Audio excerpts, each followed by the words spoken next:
आकाशवाणी भोपाल से प्रस्तुत हैं प्रादेशिक समाचार।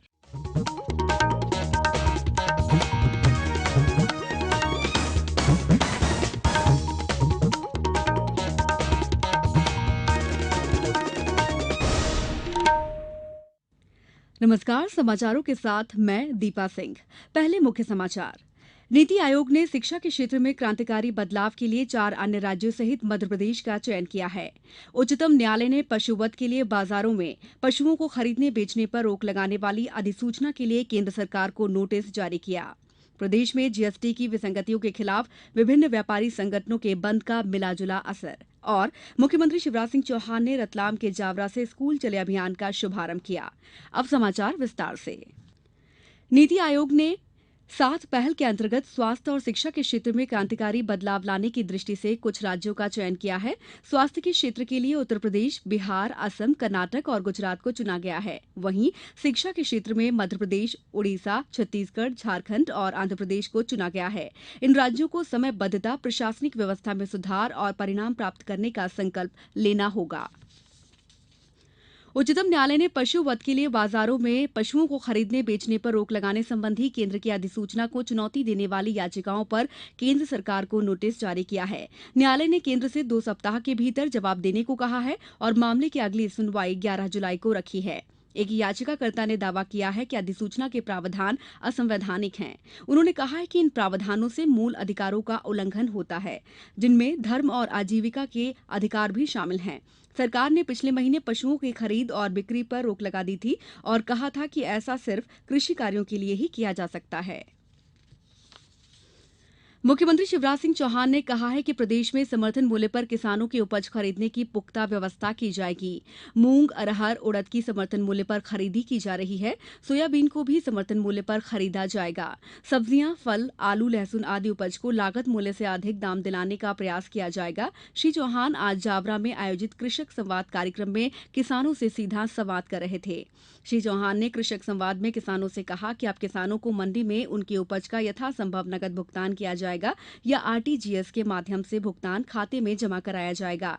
इससे किसानों को 24 घंटे के भीतर उनकी उपज का मूल्य प्राप्त होगा। मुख्यमंत्री ने कहा कि किसानों और व्यापारियों दोनों की समस्याओं का पूरा ध्यान दिया जाएगा। व्यापारियों के नुकसान की पूरी भरपाई सरकार द्वारा की जाएगी। स्वास्थ्य मंत्री जेपी नड्डा ने कहा है कि प्रधानमंत्री डायलिसिस योजना सार्वजनिक निजी भागीदारी से सुचारू ढंग से चल रही है। नई दिल्ली में मीडिया से बातचीत में उन्होंने बताया कि इस डायलिसिस योजना का अब तक कुल 1.25 लाख लोगों ने लाभ उठाया है। उन्होंने बताया कि देश के हर जिले में 6 रोगियों के लिए सीबी नॉट मशीन उपलब्ध कराई जा रही है। उन्होंने कहा कि एनडीए सरकार ने नीट लागू करके नीतिगत फैसला लिया है। कानून और न्याय मंत्री रविशंकर प्रसाद ने कहा है कि पिछले 3 वर्षों में न्यायाधीशों की नियुक्ति प्रक्रिया में तेजी आई है। नई दिल्ली में उन्होंने कहा कि इस अवधि में उच्चतम न्यायालय में 17 न्यायाधीशों और उच्च न्यायालयों में 232 न्यायाधीशों की नियुक्तियां की गई। उन्होंने कहा कि लोगों को समय पर न्याय दिलाने के लिए डिजिटल प्रक्रिया अपनाई गई है। जनसंपर्क एवं रीवा जिले के प्रभारी मंत्री डॉक्टर नरोत्तम मिश्रा ने रीवा में पर्यावरण संरक्षण यात्रा और जागरूकता कार्यक्रम में हिस्सा लिया। उन्होंने रीवा जिले के ग्राम सलैया में हुए कार्यक्रम में कहा कि हम सभी को वृक्षों को बचाने का संकल्प लेना होगा। डॉक्टर मिश्रा ने इस दौरान आमजन को राज्य सरकार की जन कल्याणकारी योजनाओं की जानकारी भी दी। पूर्व केंद्रीय मंत्री और लोकसभा सांसद ज्योतिरादित्य सिंधिया ने भोपाल में अपने सत्याग्रह के दूसरे दिन मीडिया से चर्चा करते हुए राज्य सरकार पर निशाना साधते हुए उन्होंने कहा कि सरकार किसानों की कर्ज माफी का ऐलान करे। उधर जबलपुर में आज भारी संख्या में कांग्रेसी कार्यकर्ताओं ने मंदसौर में हुए किसान आंदोलन में हिंसा को लेकर विरोध प्रदर्शन किया। वहीं प्रदेश कांग्रेस अध्यक्ष अरुण यादव ने आज धार के खलघाट में जेल भरो आंदोलन के लिए किसानों को अधिक से अधिक संख्या में भाग लेने को कहा है। साहित्य अकादमी और मध्यप्रदेश संस्कृति परिषद द्वारा 19 और 20 जून को गुना में श्री कृष्ण सरल स्मृति समारोह आयोजित किया जाएगा। समारोह में पहले दिन दोपहर में कविता एवं निबंध वाचन होगा। इसमें छात्र छात्राएं प्रतिभागी होंगे। प्रादेशिक समाचार आकाशवाणी भोपाल से प्रसारित किए जा रहे हैं। ताज़ा समाचार जानने के लिए आप हमारी वेबसाइट newsonair.nic.in पर लॉग इन करें। इसके अलावा प्रादेशिक समाचार का ये बुलेटिन यूट्यूब, ट्विटर और फेसबुक पर एआईआर न्यूज पेज भोपाल पर सुने जा सकते हैं। प्रदेश में विभिन्न व्यापारी संगठनों ने जीएसटी की विसंगतियों के विरोध में आज बंद का आह्वान किया है। व्यापारियों की मांग है कि जीएसटी का सरलीकरण हो। जीएसटी में टैक्स फाइल करने में जो जटिलताएं हैं, उनसे परेशान व्यापारियों ने कहा कि अगर उनकी मांगें नहीं मानी गईं तो व्यापारी अनिश्चितकालीन बंद का आह्वान करेंगे। भोपाल, इंदौर, दमोह, खंडवा, मंडला, आगरमालवा, देवास, शिवपुरी समेत प्रदेश के विभिन्न हिस्सों में बंद का असर देखा गया। सतना और सागर में भी कपड़ा व्यापारियों ने बंद का समर्थन कर अपना विरोध जताया। इस बंद से मेडिकल, दूध, फल सब्जी, पेट्रोल पंप और अन्य आवश्यक वस्तुओं को दूर रखा गया है। मुख्यमंत्री शिवराज सिंह चौहान ने रतलाम जिले के जावरा में आज स्कूल चले हम अभियान की शुरुआत की। जावरा के शहीद भगत सिंह कॉलेज परिसर में कार्यक्रम को संबोधित करते हुए श्री चौहान ने कहा कि जो जैसा सोचता है वैसा ही बन जाता है, इसलिए बच्चों को बड़े सपने देखने चाहिए और खुले आसमान में उड़ान भरनी चाहिए। वहीं झाबुआ, सीहोर, शिवपुरी, खंडवा, आगरमालवा, टीकमगढ़, सतना, शहडोल, देवास, दमोह, धार, बड़वानी जिलों में भी इस अभियान के तहत बच्चों को स्कूल में एडमिशन लेने के लिए प्रेरित किया जाएगा।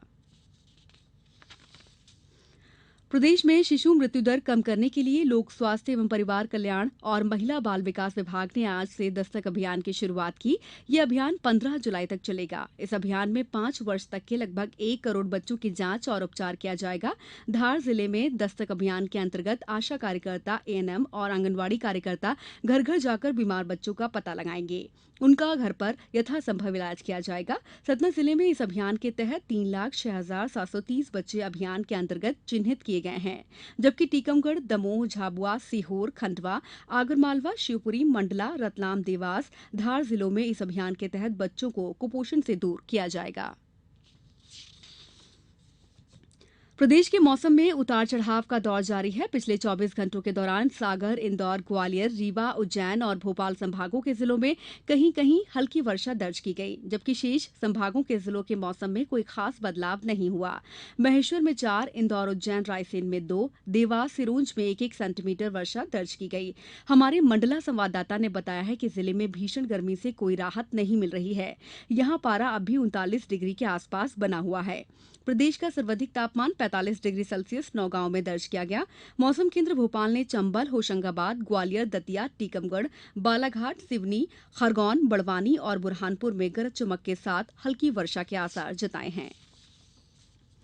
प्रदेश में पिछड़ा वर्ग पोस्ट मैट्रिक छात्रवृत्ति के लिए ऑनलाइन आवेदन की अंतिम तिथि में परिवर्तन किया गया है। अब विद्यार्थी पोर्टल पर छात्रवृत्ति के लिए ऑनलाइन आवेदन 30 जून तक कर सकते हैं। पहले आवेदन करने की अंतिम तिथि 30 मार्च निर्धारित थी। अब कुछ समाचार संक्षेप में। शहडोल जिले में आदिम जाति कल्याण विभाग के सभी 300 हॉस्टलों की सफाई मोबाइल सिस्टम सर्विस से होगी। राष्ट्रीय स्वच्छता मिशन के तहत इन सभी शासकीय भवनों की सफाई अनिवार्य कर दी गई है।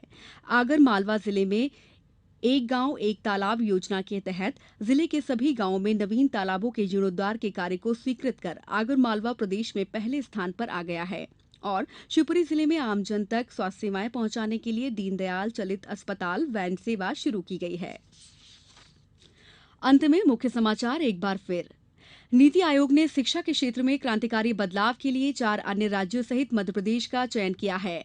उच्चतम न्यायालय ने पशुवध के लिए बाजारों में पशुओं को खरीदने बेचने पर रोक लगाने वाली अधिसूचना के लिए केंद्र सरकार को नोटिस जारी किया।